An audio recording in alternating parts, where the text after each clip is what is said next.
O Senhor esteja convosco, Ele está no meio de nós. Proclamação do Evangelho de nosso Senhor Jesus Cristo, segundo São Mateus. Glória a vós, Senhor. Naquele tempo disse Jesus: ai de vós, mestres da lei e fariseus hipócritas! Vós pagais o dízimo da hortelã, da erva doce do cominho, e deixais de lado os ensinamentos mais importantes da lei, como a justiça, a misericórdia e a fidelidade. Vós deverias praticar isto, sem contudo deixar aquilo. Guiais cegos, vós filtrais o mosquito, mas engolis o camelo. Ai de vós, mestres da lei e fariseus, hipócritas! Vós limpais o copo e o prato por fora, mas por dentro estáis cheios de roubo e cobiça. Fariseu cego, limpa primeiro o copo por dentro, para que também por fora fique limpo. Palavra da salvação. Esta é uma passagem da Escritura muito apreciada pelos não cristãos e, sobretudo, pelos críticos da religião de um modo geral. Por quê? Porque, de fato, esta perícope constitui um questionamento severo do Senhor aos religiosos do seu tempo, contra os mais religiosos do seu tempo, os escribas e os fariseus. Existiam diversos grupos judeus no tempo de Jesus, tais como os saduceus, os herodianos, os zelotas, os essênios, entre outros. Mas estes eram certamente os mais zelosos, observantes da lei. Na passagem em questão, Jesus chama por 2 vezes esses seguidores da lei de hipócritas. A questão é: será que todos entendem a crítica feita pelo Senhor? Ou pelo menos será que o nosso entendimento dessa passagem é profundo ou superficial? Na Escritura, a grande dificuldade não é o que não se compreende, porque quando a gente não compreende, já sabe que não sabe. O maior problema é o que eu imagino que entendi. E entre essas passagens que as pessoas imaginam que entenderam, sem terem de fato compreendido com profundidade, uma delas é certamente essa crítica de Jesus aos fariseus e escribas. Se a perícope em questão é uma crítica, seu reto entendimento passa pelo ato de esclarecer o termo central, o adjetivo que Jesus deu aos seus oponentes, ou seja, o termo hipócrita. Aparece muitas vezes no Novo Testamento. Na minha conta, nos meus cálculos, ela ocorre 18 vezes no Novo Testamento. Esse cálculo pode ser impreciso, pois eu realmente não tenho um instrumento exegético adequado para essa contagem. Mas vamos lá. Dessas 18 vezes, 14 vezes ela aparece em Mateus. 3 vezes a palavra hipócrita aparece em Lucas e 1 vez em Marcos. É importante lembrar que a estatística do uso do termo, é importante frisar aqui que por 3 vezes essa palavra aparece na fala de Jesus como uma exortação. Lá no Sermão da Montanha, no capítulo 6, lembra? Jesus diz: não sejais como os hipócritas. E ela é usada na crítica contra os herodianos, contra os saduceus, mas sobretudo contra os fariseus. Que este termo, que aparece 14 vezes em Mateus, o termo hipócritas, ele aparece aqui nesta perícope 7 vezes. É muito interessante isso, né? Parece que quase a metade das vezes que Jesus usou essa palavra usou exatamente nessa perícope que vai de Mateus 23, de 13 a 32. No nosso caso aqui são 2 vezes, mas é só 2 vezes porque a perícope em questão ela foi subdividida. Quando nós ouvimos esta expressão hipócrita nos lábios de Jesus, temos a impressão de entender imediatamente o que significa. Sinceramente, eu não sei se realmente todos estão compreendendo o que Jesus está a dizer. A questão é que o dicionário da língua portuguesa apresenta o termo hipócrita como sinônimo de falso, de dissimulado, de desonesto. Hipocrisia consistiria na incompatibilidade entre o que se diz e o que se faz, entre o que se é e o que se aparenta. A hipocrisia seria uma espécie de descompasso entre o aparecer e o que se é de fato. Se o sinônimo de hipocrisia for falso, o antônimo de hipocrisia, no caso, seria sincero. O problema é que esse sentido ordinário dado pelo senso comum ao adjetivo atribuído por Jesus aos seus oponentes, isto é, aos escribas e fariseus, não faz jus ao sentido bíblico da palavra. Mesmo que não seja de todo errado este sentido, esse entendimento, ele ainda é superficial.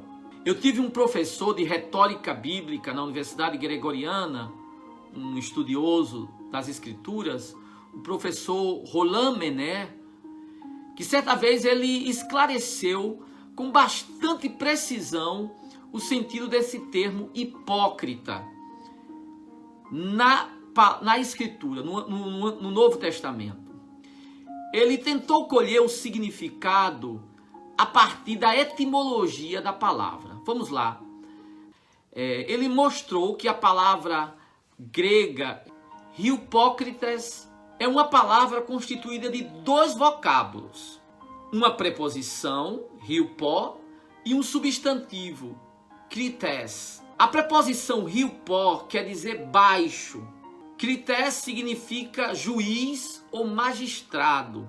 Este substantivo tem na sua raiz o verbo krinô, ou seja, o verbo julgar, avaliar, que por sua vez está relacionado a outros substantivos como criterion, é uma palavra grega, que quer dizer norma ou regra, e crisis, que quer dizer julgar.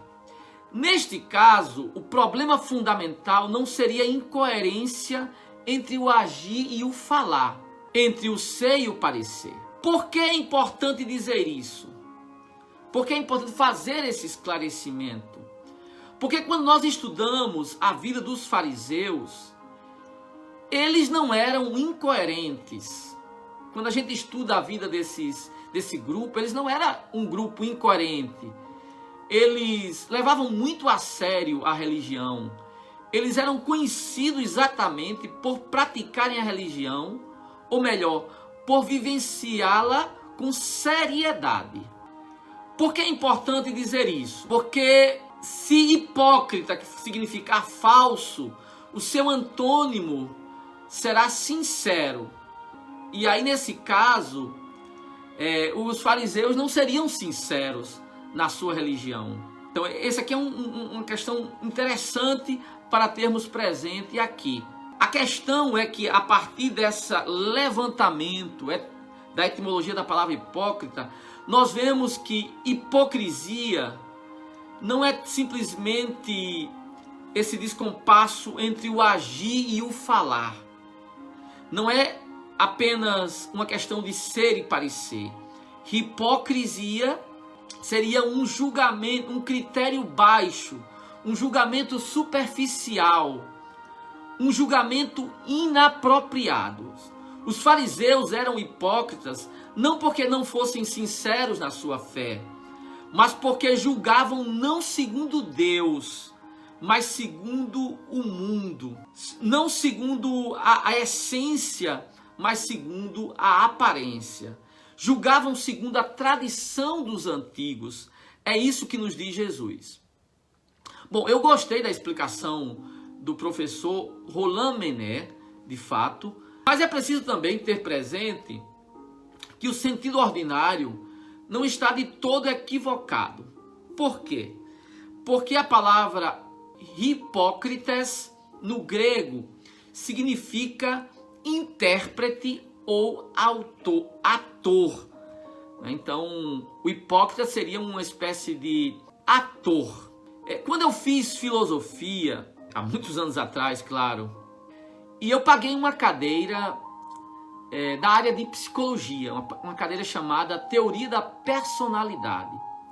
E eu realmente nunca esqueci a primeira aula daquele estudo. O professor explicou a etimologia da palavra pessoa. A palavra pessoa vem do latim persona, que era a máscara do ator do teatro. Ali ele levantou a questão entre pessoa e personagem. De fato, há pessoas que toda a vida é uma espécie de encenação. Elas encenam tão bem que elas mesmas acreditam no personagem que elas encenam. Mas não é menos hipócrita, menos errado seu julgamento sobre si, porque são sinceras, são sinceramente hipócritas. Elas encenam tão bem que elas acreditam nos personagens que representam. Elas se acreditam inocentes quando são culpadas.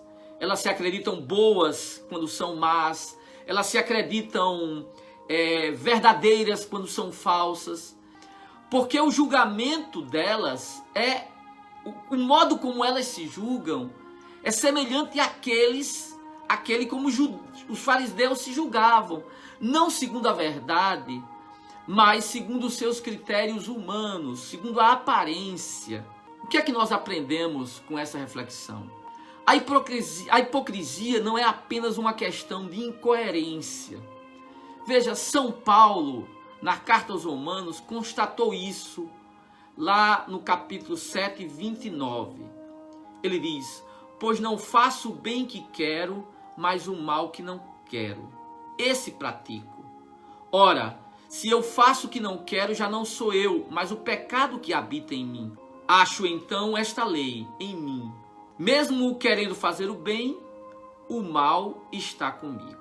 Vejam bem, o problema da hipocrisia não é apenas a incoerência ou o descompasso entre o pensamento e a vida, entre o ideal e o real, mas a incapacidade de ver isso. Ninguém pode dizer que São Paulo era um hipócrita porque ele se dava conta de que ele não fazia o que queria, que existia uma incongruência entre o ser e o viver, entre a sua ideia da verdade, do certo e o seu agir. Não existe aqui hipocrisia. O problema da hipocrisia é viver a religião ou a vida como um teatro, como uma representação, onde sem nenhuma humildade condenamos os outros pelos crimes que cometemos por trás da máscara. Só que acreditamos ser inocentes, e não importa quão sincero se seja, não se é menos hipócrita. Claro, quando eu fiz esse levantamento estatístico, o termo hipócrita usado por Jesus, quando eu fiz esse levantamento, eu me dei conta que Jesus não queria simplesmente falar mal dos fariseus, mas ensinar como poderia ou como deveria ser o cristianismo, a fé que ele estabelecia. Aqui existe nesse ensinamento de Jesus um divisor de águas entre a fé cristã e a maioria das religiões.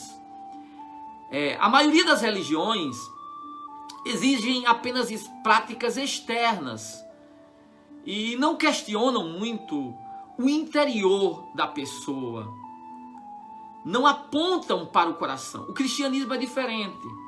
Embora o cristianismo ensine práticas externas também, o Senhor aponta para a intencionalidade, aponta para a interioridade. não basta fazer o que é certo, é preciso fazer o certo pela razão certa. É preciso estar atento à intencionalidade. E é isso que nos separa de muitas outras religiões. Para o cristianismo não basta jejuar, é preciso jejuar com a motivação certa. Para o cristianismo não basta dar esmola, é preciso fazê-lo com a intenção certa. Para o cristianismo não basta você orar, é preciso fazer a oração com o coração voltado realmente para Deus. O cristianismo é uma religião onde não é suficiente o que você faz exteriormente, mas é preciso examinar-se interiormente.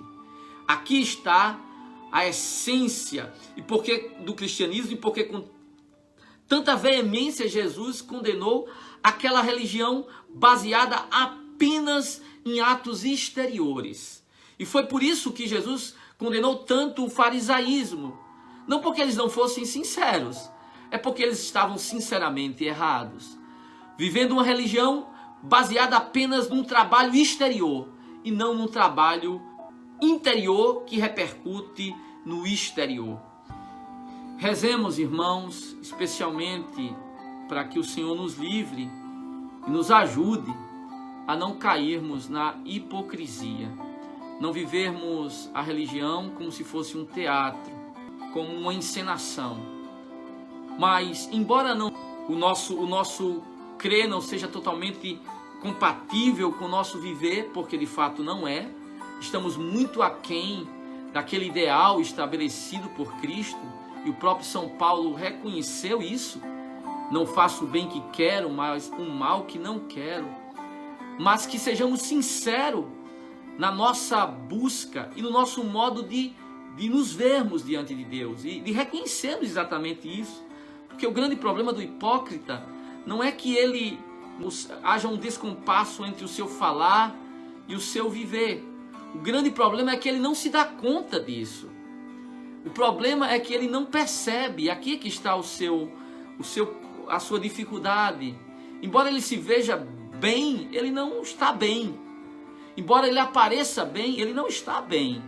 A hipocrisia está exatamente nesse descompasso que não se dá conta do descompasso. Esse aqui é o grande problema.